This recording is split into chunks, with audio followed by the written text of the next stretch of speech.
اس آیت الکرسی متعلق نبی علیہ السلام فرمائی کہ دا شپې کم انسان آیت الکرسی تلاوت وکړ تر سحر پورې یو خو به شیطان نه در نږدې کېږي. یوه شوه. دویم چې کوم سړی آیت الکرسی تلاوت کی او په ځان یې چوف کی، په دې خپل کور یې چوف کی، د ده کور د ده ګاونډیانو کورونه دا به خدای پاک ټول د ډاکې او د غل غدونه محفوظ ساتي. دریم نبی علیہ السلام فرمائی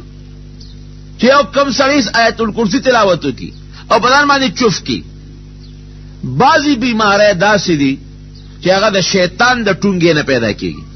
شیطان څنګه ټونګه ورکي، دا بعضې د لیونتوب بیماری دي، بعضې هغه بیماری به درته نه رانږدې کېږي. او څلورم حدیث درته ووایم، نبی علیہ السلام فرمایي چې څوک د شپې د آیت الکرسی تلاوت کوي تر سحره پورې الله وایي زه د ده دپاره کافي یم. څو خبرې شو؟ یو شیطان به درته نه نږدې کېږي، هغه بیماری به نه راځي چې کوم د شیطان د ټونګې د وجې نه پیدا کېږي، د غل غدونه به محفوظې، او څلورم الله وایي زه درله کافي یم. نو چې خدای پاک د چا دپاره کافي وي د هغه غم د څه شو؟ دا د آیت الکرسی فضیلت دی. یو قرآن حکیم کې لږ اوږد غوندې آیت دی او دا یاد کې د خپلو امامانو نه او علماو نه در ورځ یو یو ټکي یادوی، که کم په قرآن پیږي هغه هم یاد کې او که کم پې نه پوهېږي نو هغه هم یاد کې. یو یو ټکي د استاد نه یادوه که نه، څومره ګرانه خبره نه ده. سلسله په تسبو باندې اړوه، یو یو ټکي در ورځې یو 10 ورځې کې به یاد کې، یو 20 ورځې کې به یاد کې، دومره فایده ده پکې. نو خبره دا ده چې دا د قرآن حکیم فضیلت دی، د قرآن حکیم بهتري ده، او قرآن کې چې کم خوند او کم لذت دی، قسم دی که د دنیا په یو کلام او په یو خبره کې دومره خوند دی. حضرت ابوبکر صدیق رضی الله تعالی عنه د مکې مکرمې نه بار روان دی، د کافرو د لاسه تنګ شو چې روانو، یو کافر ولا مخې له ورغی. ابوبکر څه کوې؟ یاره وی د خپل قوم مې نه پرېږدي، تنګ شوم، زم د دې مکې مکرمې نه چېرته هجرت کوم بل خوا ځم. هغه کافر د مټه ونیو، وایي ستا غوندې نیک سړی، ستا غوندې حیادار او با اخلاقه سړی ابه زمونږ د وطن نه ځي، هېڅ چرې به نه ځي، راځه. لوی کافرو د مکې مکرمې یو ملک و، د مټه یې ونیو راوسته، راځه. چې راوست مکه مکرمه کې د بیت الله خوا کې ابوبکر د لاس نه نیولې دی، اعلان یې وکړ، وی دی ابوبکر صدیق رضی الله عنه لما د اوس نه امان ورکړ، دا به څوک هم غږ نه کوي. لکه اوس چې په دې قبایلي علاقو کې یو ملک چاله امن ورکي، هغه ته بیا څوک غږ نشي کولی، وی دی ما امن ورکړ، څوک به ورته کش نه کوي. کافر ورته وایي چې مونږ خو به ده ته غږ نه کوو، خو یو شرط به پې جي لګو. شرط دا دی چې دی به د قرآن دا تلاوت چې دی کوم کوي دا به د خپل کور پټ کوي، بار به نه کوي، ځکه چې دی بار د خلکو مخکې تلاوت کوي. او احادیثو کې راځي چې حضرت ابوبکر صدیق په تلاوت کو نو جړل دی، او چې چا به اورېده هغه به مو سره جړل، داسې اواز خدای ورکړی. نو دی جاړي ورسره تلاوت کوي، زمونږ بچي ورته راغونډي، زمونږ ښځې ورته ولاړي، زمونږ ماشومان ولاړي، مونږ یېرېږو چې هسې نه زمونږ دا ښځې او بچي مسلمانان نه شي. نو دی پوهې که چې دی به تلاوت په کور کې دننه کوي، بار به نه کوي. هغه کافر په شرط لګوي ابوبکر ما خو په خپل امان کې داخل کړې، څوک به درته کشم نه کوي، خو ته به د خپل مونځ او د قرآن د تلاوت به کور کې دننه کوي، بار به نه کوي. وی ښه صاحب څو ورځې هغه تلاوت به په خپل کور کې دننه کوو، بیا راووت د دروازې مخې ته ځان لیوره کوټ جومات جوړ کړی، چبوتره غوندې وه، هغې کې بیا ودرېده او د قرآن تلاوت به یې کوو، مونځ به یې کوو، تلاوت به یې پکې په زوره کوو. کافر ورلل هغه ملک ته وی ملک صاحب وی تا هغه سړي له امان ورکړو خو هغه خلاف ورزي وکړه، مونږ پې دا شرط لګولی و چې دی به دا تلاوت په کور کې دننه کوي، خو بیا بار راووته. یا خو داسې کار وکړه په ده پابندي ولګوه چې دی بار نه راوځي، ځکه زمونږ دا ټولې ښځې او بچي ورته راغونډ شي نو مونږ یېرېږو چې دا به مسلمانان شي، او یا ته د خپل امان واپس واله نو بیا دې بار مونږ نه تلاوت وکړي، مونږ پېښه او دی پېښه. هغه ملک صاحب هغه کافر ورغی حضرت ابوبکر رضی الله عنه ته وی داسې کار دی ابوبکر تا د خپل شرط خلاف ورزي وکړه، تا ته ما نه ویلي چې ته به کور تلاوت کې، تا بار ولې بیا شروع وکړه، ټول ماشومان او ښځې درته راغونډي در سره جاړي، دا مهرباني وکړه چې یا خو ما ته خپل امان واپس کا ته پیش او بیا چې څوک دې سر سکی کوي با او یاد کور کې دن خپل تلاوت کوه. حضرت ابوبکر صدیق رضی الله عنه صحابه له خدای پاک عجیب ایمان ورکړو او ورته سوي ویره د قران د تلاوت ته دا ما خپل خو خروم دلته به کو خپکیګه ما او تا ته خپل امان در واپس کا ما له خدای او د رسول امان کافی دی بس دا الله او د رسول امان کافی دی. نو بیا به ولاړو د خپل دروازې مخه ته او د قران حکیم تلاوت به کو. جنات احادیث کې راځي چې یو ګڼ شمیر د غټو کافرانو خدای د حضرت ابوبکر د تلاوت توجه مسلمانان کړل. مدینه منوره ته پیغمبر علیہ السلام ته هجرت نو کړي نو صحابه کرام یې لګلیو خپل اعلانو تله نو هغه کې یو نابینا صحابي حضرت عبد الله ابن ام مکتوم رضی الله عنه هغه ولېګه سره نور صحابانو په مدینه منوره کې یو انصاری صحابي اسعد ابن زراره رضی الله عنه دا په کور کې دی راشو د مدینه منوره انصار میټینګ وکړ ویرا دا د مکه مکرمه نه یو څو کسان راغلي دي او دلته کې زمونږ دین ختم کو لګای زمونږ د پلان نه کډور دین ختم کو دا سمول پکار دي. میټینګ نه شروع د ډېر کسان پکې ناس دي. یو صحابي را پاسه د ما چې مخکې نوم د تواغشت دغه وخت لري کافرو اسید ابن حذیر رضی الله عنه دوی دا څه کار دی چې اسعد ابن زراره زما دوست دی او زه به ورشم زه به پیکم غږ ورته مه کوئ زما دوست دی زه به پیکم چې دا کسان وشړه دا مسلمانان او که زما خبره ونه منله نو بیا به ورسره ګورو. هغې وی ډېره ښه ده زه ورشه مجلس ناست دی ډېر ګڼ کسان د مدینې منورې ناست دي. دا اسید ابن حذیر رضی الله عنه ورغې چې ورغې دروازې وډبوله اسعد ابن زراره رضی الله عنه ورته ووت اسعد ته خو زما دوست دی زما هم د سره ډېره مینه ده او ستا هم را سره ډېره مینه ده خو زه یاره یو خبرې له راغلی یم تا یو څو کسان د مکې راوستي او په دې خپل کور کې دېره کړي دي او زمونږ د ډېرو خلکو د کلي د خلکو نه خپل زوړ دین لرکه او زمونږ د دین بد وی ته زما دوست دی او زما رور ته مهرباني وکړه دا کسان وشړه او که دا نه شړې نو زما دوست دی ګورې بیا به ما هم نه خفه کېږي او ټول قوم دې برخلاف دا دې راغونډ شوی دی میټینګ یې شروع کړی پرېږدي نه خو بس ما راته خبره راورسوله خو بیا به ګورې ما نه هم ګیله نه کېدم بیا ستا ملګرتیا نشم کولی. حضرت اسعد ابن زراره رضی الله عنه هوښیار و هغه ورته ویل داسې کار دی اوسېده ته راځه هغه سړو سره په خپله خبرې وکړه نو که هغه سړي په حق ی نو په مې ولې شړئ او که هغې په باطله یې اوس به ستا مخکې د مټ ونیسم او به یې شړم د خلکو خبرې مه ورته په خپله هغوی سره خبرې وکړه. دا اسید ابن حذیر رضی الله عنه لا خو هغه وخت کافر و هوښیار و هغه ویره واقعي د خلکو خبرې اورېدل نه پکار یو سړی په خپله قتل پکار دي چې دې ورغې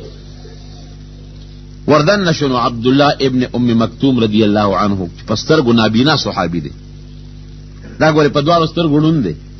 لیکن ډېر مقرب صحابي دی داسې مقرب صحابي دی یو ځل پیغمبر علیه السلام نه د مکې کافران راغلي سرداران یاره دا خو ګوره زما صحابه دي مسلمانان وی نه دا لرکه نو موږ تاسو سره کینو د پیغمبر علیه السلام دا خیال و چې دا به لرکمه صحابه دوی ته به ویم چې تاسو ما سره یو ورځ تاسو کینه یو ورځ دوی مقصد یې دا و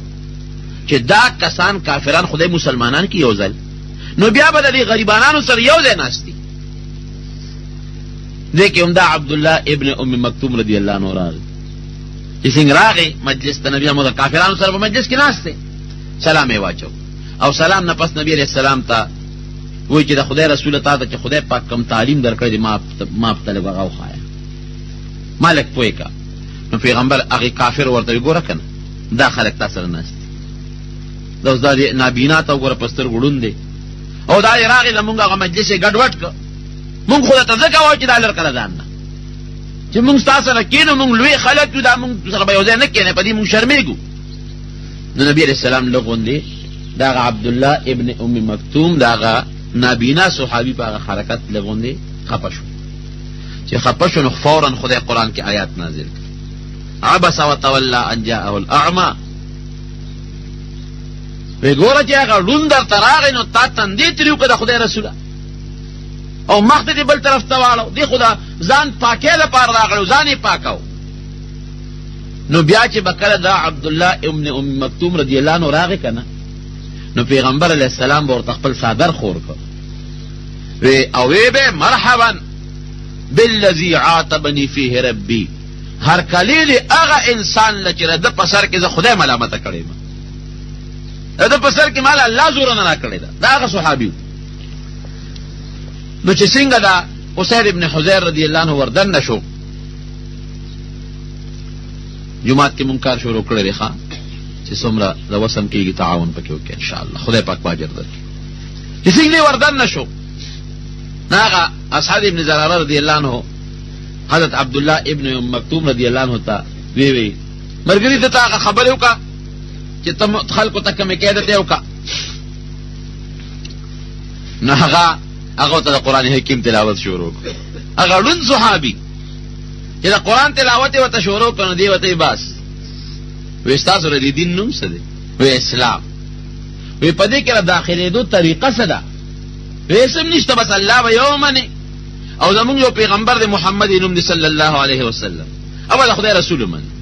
او دا چې د تاسو کوم تلاوت وکړه د خدای کتاب دی دا به من وی بس را کله اس بیا ته کو خدای مسلمان کړي چې مسلمان چلارو ز کافر میټینګ خوشورو دی ورغه وی سجل دی وکړه یاره جیوی دا خبره خو ما وورید اخو دوه کسه دي خو ډېر خشتخ کولې خبره کوي او دا هغه خبره خو زما خوښه شو او زم تو سره مرګري شو لاله مجلسنا هغه وی ګوره کنه جوانو پوی نشو دوکه کا سعد ابن عباده رضی الله عنه هغه وخت کافر دی مسلمان نه دی هغه ورګه زورزم او دا سړی لا چې مسلمانانه روز زما ترور زویری زی پیو اکه پی نشو نو بس زما به سره تعلق او رشتہ داری ارسقتای مشرو سپینګیو چې څنګه کوړه ورننه وت اصحاب ابن زراره رضی الله عنه ځان لکه او ورته چې ترور زوی ده خو یو خبره لراغله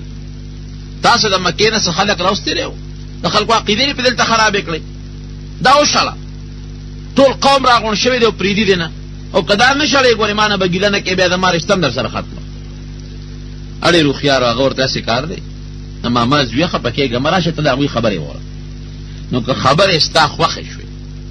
نو په مې ولې شاله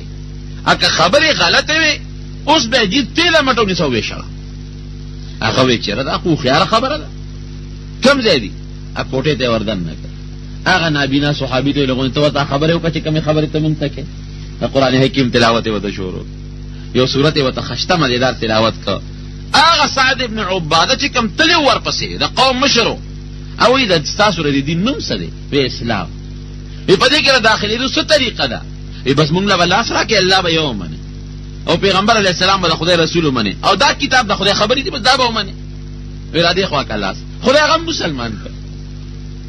چې دې ورغه جناب میټینګ ناس دې په سونه خلک ناس دې لګم نه چې ودرې څنګه خلک خو په کې دې خو تل دې او دې بوس مونږ له کار جوړ کی چې دې ودرې دوی تاسو ز سنگ سلیم خیم کبد وجود مونږ سردارې وزق قمقل خنیب و نجری روخیا لیوانی خنیب و نه فما څه تهمت د دروغ او شته دروغجن خنیب نجی ته خوري روخي وې کله څه خبر او کم تاسو باغه منه دا غیدا مطلب او جس براته چې دې چې پورزو زما خبره به منه وی چې بالکل ته حکم کوا وی خان دا سکار چې دا غسلو خبره ما وره ډېر خشته خبره کوي ادا خدای رښتونه